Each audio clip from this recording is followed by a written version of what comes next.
जय हिंद। कैसे हैं आप सभी? उम्मीद है कि स्वस्थ होंगे, मस्त होंगे और जहाँ भी होंगे अपने अपने कामों में व्यस्त होंगे। तो जैसे कि आप सभी लोग को मालूम है कि आज के क्लास में हम लोग कवर करने वाले हैं ऑब्जेक्टिव को देखेंगे। और उससे पहले अगर हम लोग बात करें तो सबसे पहले हम लोग बात करेंगे कि चलिए इसके चैप्टर ये जो है ख है, जिसका नाम है जल संसाधन। तो इसको जो हम लोग कंप्लीट किया, थ्योरी को जो है अच्छे तरीके से जो कंप्लीट किया, प्रत्येक टॉपिक पर जो है पूरा गहनता के साथ हम लोग आए। अब यहाँ से जो है अब ऑब्जेक्टिव की आगे हम लोग चलेंगे, यानी ऑब्जेक्टिव को आगे लेकर के चलेंगे। उसके बाद जो है आज ही के क्लास में जो है जितने भी लघु उत्तरीय प्रश्न है उसको भी देखेंगे। तो सबसे पहले आप लोगों को यहाँ पर ध्यान देना है। चलिए, जैसे कि आप यहाँ पर देख रहे हैं, पहला क्वेश्चन है ऑब्जेक्टिव का। पहला क्वेश्चन है, हम क्वेश्चन पढ़ देते हैं। जैसे आप लोगों के पास इस प्रकार का बुक होगा, यानी बिहार वाला, ठीक है, SCERT। तो अब यहाँ पर आपको ध्यान देना है कि पहला प्रश्न है कि बृहद क्षेत्र में जल की उपस्थिति के कारण ही पृथ्वी को क्या कहते हैं। तो याद रखिएगा, बृहद क्षेत्र में जल की उपस्थिति के कारण ही पृथ्वी को क्या कहा जाता है? नीला ग्रह कहा जाता है। क्या कहा जाता है? नीला ग्रह कहा जाता है। दूसरा नंबर प्रश्न है कि कुल जल का कितना प्रतिशत भाग जो है महासागरों में निहित है। कुल जल का कितना प्रतिशत भाग जो है महासागरों में जो है तो निहित है। याद रखिएगा 96.6%। कितना है? 96.6%। पहला क्वेश्चन था कि बृहद क्षेत्र में जल की उपस्थिति के कारण पृथ्वी को नीला ग्रह कहा जाता है। क्या कहा जाता है? नीला ग्रह कहा जाता है। दूसरा क्वेश्चन है कि जल का कितना प्रतिशत भाग जो है महासागरों में निहित है। तो याद रखिएगा 96.6% भाग, 96.6% भाग जो है निहित है महासागरों में कुल जल का। आगे है कि देश के बांधों को, तीसरा नंबर है कि देश के बांधों को किसने भारत का मंदिर कहा था। देश के बांधों को जो है किसने भारत का मंदिर कहा था। तो ये सभी लोग जानते हैं कि पंडित जवाहरलाल नेहरू, यानी देश के बांधों को जो है किसने भारत का मंदिर कहा था? पंडित जवाहरलाल नेहरू। ऑप्शन नंबर ग हो जाएगा। एक का ख होगा, दो का घ होगा, तीन का ग होगा। अब क्वेश्चन नंबर 4 है कि प्राणियों के शरीर में कितना प्रतिशत जल की मात्रा निहित होती है। प्राणियों के शरीर में जो है कितना प्रतिशत जल की मात्रा जो है निहित होती है। प्राणियों के शरीर में जो है कितना प्रतिशत जो है जल की मात्रा निहित होती है। याद रखिएगा 65%। कितना? 65%। कितना? 65%। नेक्स्ट क्वेश्चन है, क्वेश्चन नंबर 4 हो गया। 5 पर चलते हैं कि बिहार में अति जल दोहन से किस तत्व का संकेंद्रण बढ़ा है। बिहार में अति जल दोहन से जो है किस तत्व का जो है संकेंद्रण बढ़ा है। किस तत्व का जो है संकेंद्रण बढ़ा है। तो याद रखिएगा बिहार में अति जल दोहन से जो है आर्सेनिक तत्व का जो है क्या संकेंद्रण बढ़ा है। तो इस तरीके से ये ऑब्जेक्टिव जो है क्लियर हो गया। अब जो है आगे हम लोग चलते हैं, अब बात करेंगे यानी सब्जेक्टिव में सबसे पहले तो लघु उत्तरीय प्रश्न की। किसकी? लघु उत्तरीय प्रश्न की। यहाँ पर जैसे कि आप लोग देख पा रहे हैं कि पहला प्रश्न है कि बहुउद्देशीय परियोजना से आप क्या समझते हैं। बहुउद्देशीय परियोजना से आप क्या समझते हैं? तो सबसे पहले आप लोगों को यहाँ पर ध्यान देना पड़ेगा कि बहुउद्देशीय परियोजना, हम लोग बात करते हैं बहुउद्देशीय परियोजना, ठीक है, बहुउद्देशीय परियोजना, बहुउद्देशीय परियोजना, ठीक है। बहुउद्देशीय परियोजना यानी ऐसी परियोजना ऐसी परियोजना ऐसी परियोजना ऐसी परियोजना जिसके द्वारा एक साथ कई उद्देश्यों की पूर्ति की जाती है। ऐसी परियोजना जिसके द्वारा जो है एक साथ कई उद्देश्यों की पूर्ति की जाती है उसे बहुउद्देशीय परियोजना कहा जाता है। उसे बहुउद्देशीय परियोजना कहा जाता है। जैसे कि इसके पिछले क्लास में हम डिस्कस कर चुके थे बहुउद्देशीय परियोजना के बारे में। तो वैसी परियोजना जिसके द्वारा एक साथ कई उद्देश्यों की पूर्ति की जाती है उसे बहुउद्देशीय परियोजना कहा जाता है। ये आप समझ गए, पहला क्वेश्चन था। तो अब यहाँ पर आपको ध्यान देना है, चूंकि लघु है तो इसमें और बढ़ा चढ़ा करके लिखना होता है। तो जितना आप बातों को समझ जाइएगा वो तो आपने से समझ करके लिख लीजिएगा, लेकिन पहले आप थीम को समझिएगा तब ना, कंटेंट को पकड़िएगा तब ना, हर एक बातों को जो है गंभीरता के साथ समझते हुए चलिएगा तब। तो जैसे कि आप लोगों को मालूम है कि बहुउद्देशीय परियोजना जो है मुख्य रूप से जो है नदी पर बांधों को बना करके जो है इससे अनेक उद्देश्यों की पूर्ति की जानी शुरू हो गई। जैसे अगर हम लोग बात करेंगे तो जैसे आप लोग ये जानते हैं कि मत्स्य पालन है कि नहीं, पर्यटन के लिए उसको बना दिया गया है कि नहीं, पर्यटन स्थल बना दिया गया। अब इसी तरीके से जो है जल यहाँ पर बाढ़ नियंत्रण है कि नहीं, जब बाढ़ नियंत्रण होगा तो मिट्टी एक जगह से दूसरी जगह नहीं जाएगी, जिससे जो है मृदा का संरक्षण भी हो जाएगा। तो इसी से अनेकों उद्देश्यों की जो है लाभ जो है प्राप्त किया जा सकता है। तो वह उद्देश्य परियोजना ऐसी परियोजना जिसके द्वारा जो है एक साथ कई उद्देश्यों की पूर्ति की जाए, उसे बहुउद्देशीय परियोजना कहा जाता है। ये पहला क्वेश्चन फाइनल हो गया। दूसरा क्वेश्चन है, ध्यान दीजिएगा, दूसरा नंबर क्वेश्चन हम पढ़ते हैं कि जल संसाधन के उपयोग के क्या है। जल संसाधन के उपयोग क्या है, लिखे। जल संसाधन का उपयोग क्या है। तो जैसे कि आप सभी लोग जानते हैं कि जल का हमारे जीवन में बहुत ही अहम भूमिका है। जल के बिना हम लोग जीवन की कल्पना कर सकते हैं, कभी नहीं कर सकते हैं। जल है तो कल है, जल ही जीवन है।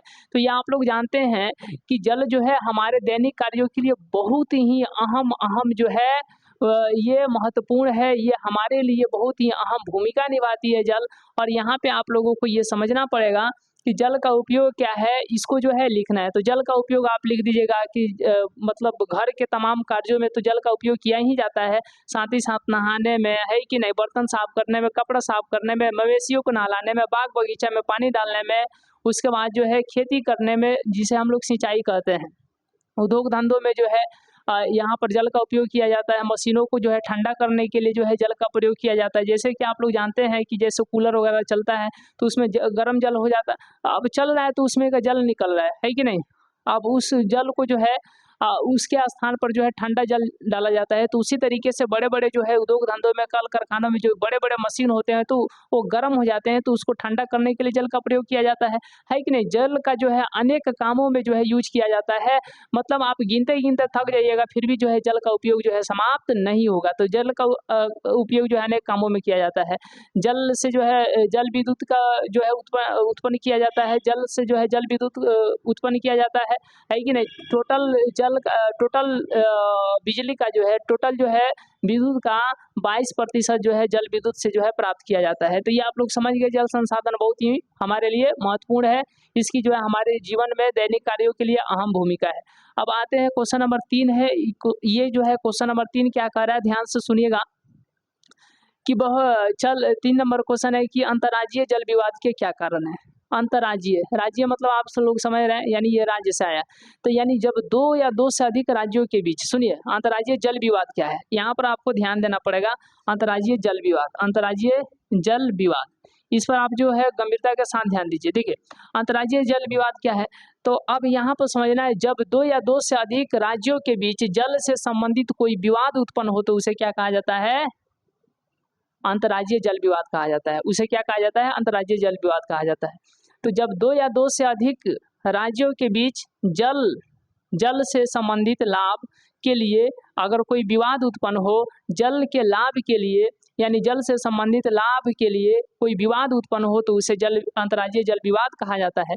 जब 2 या 2 से अधिक राज्यों के बीच, ध्यान से सुनिए, क्वेश्चन नंबर 3 है कि अंतर्राज्यीय जल विवाद क्या है। अंतर्राज्यीय जल विवाद क्या है, जब 2 या 2 से अधिक राज्यों के बीच, सुनिए, जब दो या 2 से अधिक राज्यों के बीच जल से संबंधित लाभ प्राप्त करने के लिए विवाद उत्पन्न हो तो उसे जल विवाद कहा जाता है। उसे क्या कहा जाता है, जल विवाद कहा जाता है। क्या कहा जाता है, जल विवाद कहा जाता है। जब 2 या 2 से अधिक राज्यों के बीच जब 2 या 2 से अधिक राज्यों के बीच जल से संबंधित लाभ प्राप्त करने के लिए जो विवाद उत्पन्न होता है उसे अंतर्राज्यीय जल विवाद कहा जाता है। तो क्वेश्चन नंबर यहाँ पर 3 भी फाइनल। अब क्वेश्चन नंबर 4 पर चलते हैं कि जल संकट क्या है। जैसे कि आप लोग जानते हैं क्वेश्चन नंबर 4 क्या है कि जल संकट क्या है। देखिए, ये वाला बुक तो आप सभी लोग के पास होगा जी, है कि नहीं। तो यहीं से जो है हम लोग यहाँ पर क्वेश्चन को जो है एक एक क्वेश्चन को जो है समझते हुए चल रहे हैं। अब क्वेश्चन नंबर 4 है, यहाँ पर आप लोग देख पा रहे हैं, है कि नहीं। क्वेश्चन नंबर 4 है कि जल संकट क्या है। जल संकट क्या है, सुनिए, प्रति व्यक्ति को प्रतिदिन अपने दैनिक कार्यों को करने के लिए जितनी जल की आवश्यकता होती है उतना जल नहीं मिलना ही जल संकट कहलाता है।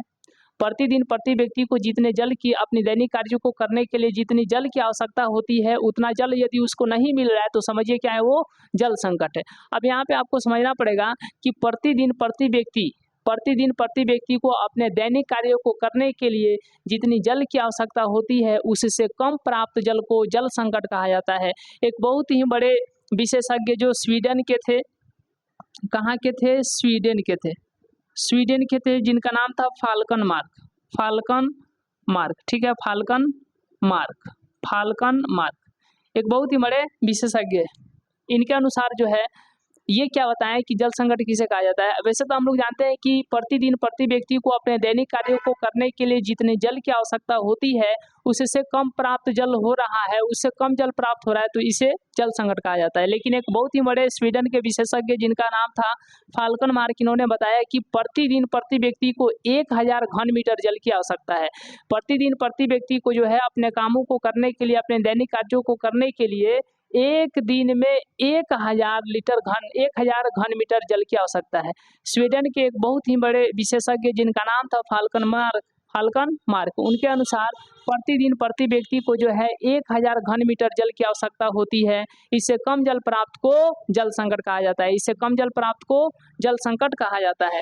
तो ये भी क्वेश्चन नंबर 4 भी फाइनल। अब चलते हैं क्वेश्चन नंबर 5 पर कि भारत की नदियों, सुनिए ध्यान से, ये लघु है तो इसमें लघु के अनुसार जो है आंसर लिखते हुए आपको चलना पड़ेगा कि भारत की नदियों के प्रदूषण के कारणों का वर्णन कीजिए कि भारत की जो नदियां है ये क्यों प्रदूषित हो जाती है, भारत की जो नदी है ये क्यों प्रदूषित हो जाती है। तो अक्सर आप देखिएगा कि जो बहुत बड़े बड़े जो शहर है, अक्सर ये देखा जाता है कि बड़े बड़े शहर जो है नदी के ही किनारे बसे हुए हैं। अब जितने भी शहर का कूड़ा कचरा होगा अक्सर लोग जो है ला करके, हालांकि जब रोकथाम किया जाएगा तो उससे जो है मतलब बहुत ही कम ही कचरा उसमें लोग फेंकेंगे, है कि नहीं। अब बिल्कुल ही ढील दीजिएगा तो सारा का सारा शहर का कचरा ला करके उसी में फेंक देंगे, फिर जल प्रदूषित हो जाएगा। और जल हमारे लिए कितना इंपॉर्टेंट है आप लोग जानते हैं। उसी जल को कहीं पर कोई लोग पीते हैं, कहीं इसमें स्नान करते हैं। तो अगर फिर जल गंदा रहेगा तो कोई कैसे स्नान कर पाएगा। तो इसीलिए जो है नदियों को स्वच्छ रखना पड़ेगा, साफ रखना पड़ेगा, साथ ही साथ ताकि उसका जल जो है साफ सुथरा बने रहे और उसका उपयोग लोग करें। या मवेशी भी बहुत जगह जो है नदी नाला का जल जो है पीते हैं मवेशी वगैरह, है कि नहीं। मवेशी कहने का मतलब कि जानवर, ये सब।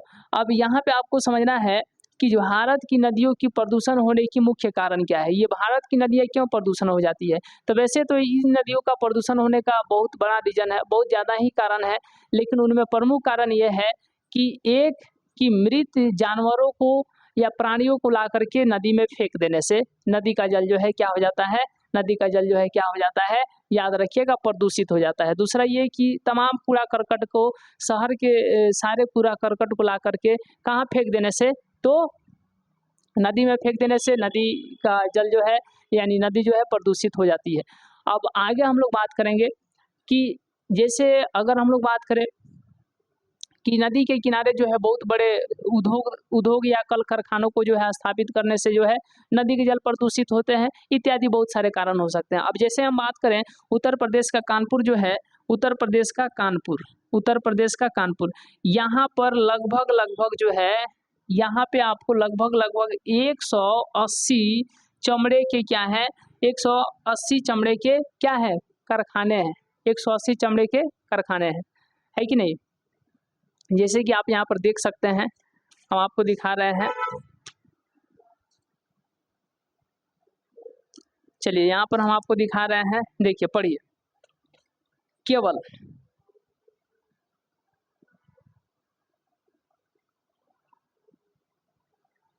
आपको दिख रहा होगा, चलिए